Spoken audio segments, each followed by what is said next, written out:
Hi, and welcome to the Strategic Advisor Board. I'm Dr. Bruce Rippee. I'm bringing you all things health and wellness. And this message is about optimism. It's, can I think myself healthier? Well, most of the time we have to have a lot of data before I'm willing to bring anything forward in health and wellness. But the answer to that question is, and fairly obviously, yes, you can, which surprised me in some ways because they actually did a study, the Nurses' Health Study, if you remember, that started in 2004. And from about 2006 to 2012, they actually researched the positivity of these nurses.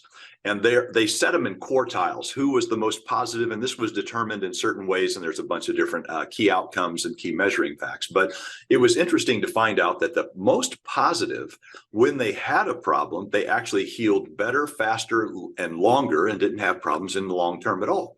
And the real reason why was, they said, it was the disposition of positivity. I'm going to tell you this from my own personal experience. 30 years as a doctor working on patients. I can tell you it was amazing when a patient came in and was like, how are you, Mrs. Jones? I would say that. And they would say, oh, I'm okay. I guess I've got this thing going on. I've got this thing going on, but you're going to fix that. So I'll be fine. They were always fine. They almost always repaired faster, healthier. It's the same thing with surgeries. I've got very good friends that do orthopedic surgery, replacing a knee, replacing literally a hip joint.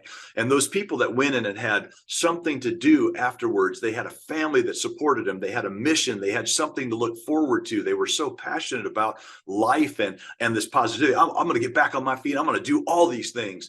Those people healed in some cases when you really wouldn't think that they would. Children can be like that if they're well supported. We had recently, one of my friends had her daughter get into a horrible car wreck. This crushed her legs in a lot of places, very difficult to piece the bones back together, very difficult to do all of that. The child was not normally positive, but she was flooded with this positive. Facebook actually came together, and all of the friends on Facebook would praise her, and you got this, and kids were showing up to her in her hospital bed. She's still in a hospital bed almost 8 weeks later, but is finally able now to get up and walk around, put pressure on hips that were crushed. She was the only survivor of the car. Of all four kids in that car were injured horribly. 3 of them died. She lived. So she was given all of the love and all of the cherish and joy from everybody, including the family members of those that had lost children in that accident. And she felt like, I have something to live for. And right now, in all honesty, people didn't think they would. It was touch and go, let's say. We weren't so sure she would ever be able to walk again, well, limp around maybe, but she's actually walking with a good, strong gait. So your positivity absolutely does matter. And you can look that up on the Nurses Study if you want to. They research people from for about 12 years there, but from 2006 to 2012, they took all of this, and using the proportional hazard models, they found a higher degree of optimism was associated with a lower mortality risk, a lower risk of all causes of death.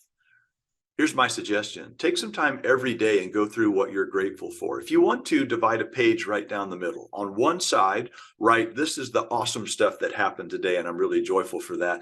And this is the rough stuff that happened today, and I don't know if I'm as happy about dealing with those challenges, right? What you will find is you start to retrain your brain, and optimism can be learned. You'll start to retrain your brain to realize there were 5 times as many, and they were way more powerful, optimistic things that happened that day, positive things, than what we would call negative. Try it out. It actually works. You have to do it for about a month. Just journal it. Divide a page right down the middle. One side's positive, one side's negative, and you go for it from there. Whichever hand I used is the one you want to go for. All right.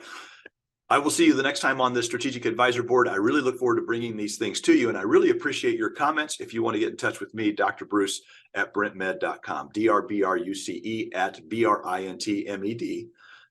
That's my direct email, and I do answer all of these things. All right.